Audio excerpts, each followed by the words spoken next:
Yesterday, we talked about Senator Denise Batters and her petition to have an early leadership review of Erin O'Toole, the leader of the Conservative Party who lost the last election. He lost votes and he lost seats, and what's the most frustrating to me is that he did so while throwing out every Conservative policy he had campaigned on in the leadership contest just a few months earlier.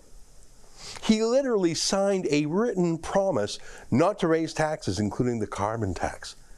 Then he proposed a carbon tax, but thinks that by calling it a levy instead of a tax, we won't notice. Yeah, no.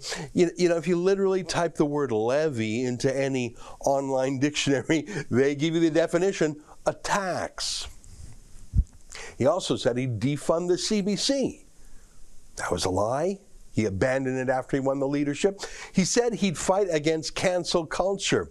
That's what he said when he was running for leader. But in fact, he's canceled more people than any other politician in Canada except Justin Trudeau. So my point is, at least if Erin O'Toole had lost while actually campaigning valiantly as a Conservative, at least we'd have some measure of how popular or successful Conservative ideas are in Canada. But he didn't do that. In fact, I think he's muddied the waters about what the word conservative even means anymore, and he certainly proved that he'd say anything or do anything for momentary advantage. He's got no policy. I think he burnt his personal character. Not only did he lose, but I don't think he's going to win next time. I think the cake is baked. Look at this. It's a tweet from CP24. O'Toole warns more expulsions in store for any MP who challenges his leadership.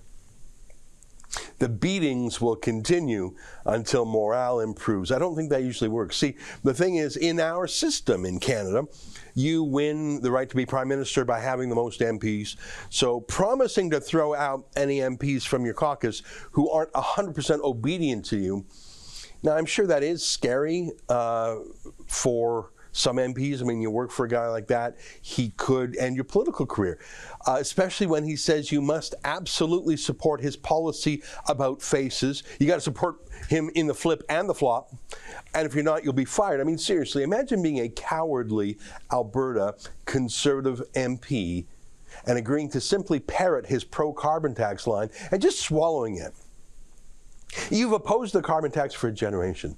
You ran and won on that platform under Stephen Harper.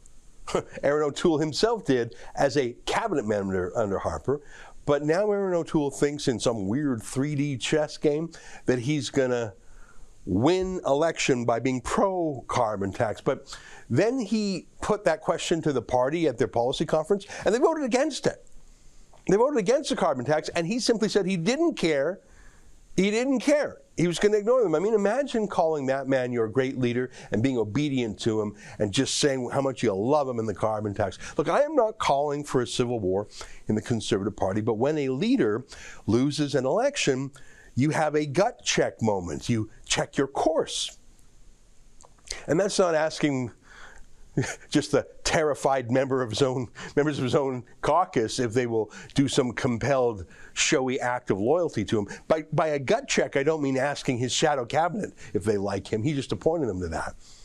You ask the owners of the party, namely thousands of party members, which is all Senator Batters is asking for, which is what truly terrifies Erin O'Toole, because he knows he has betrayed them morally, and even if he hasn't, the party only has one job, win an election, and Erin O'Toole didn't win the election. So that's Canada's so-called Conservative Party. Of course, the media party, which is an auxiliary of the Liberal Party, is feasting on this disarray, and I suppose we are too, a little bit, but that's because we want a leadership check. If party members support Erin O'Toole, I mean, I guess that's fine. I won't support him. But if no one else in the party wants to step up, that's fine. Then he has the undisputed heavyweight title in the tiny little Conservative Party. But if party members know he's a loser who lost and is likely to lose again, maybe they want to pull off the bench quickly and get someone new in there. I'm not saying there won't be any pain, but I'm saying get the pain out of the way as early as possible as long a time in advance of the next election as possible, especially before O'Toole continues to smash and expel every principled Conservative left in the place, before he deplatforms Leslyn Lewis even from caucus, before he abandons whatever Conservative values remain. I can't even name what remains. And if he's truly the best the party can come up with, then so be it.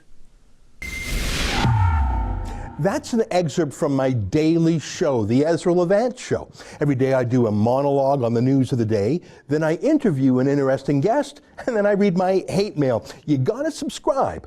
Go to rebelnews.com.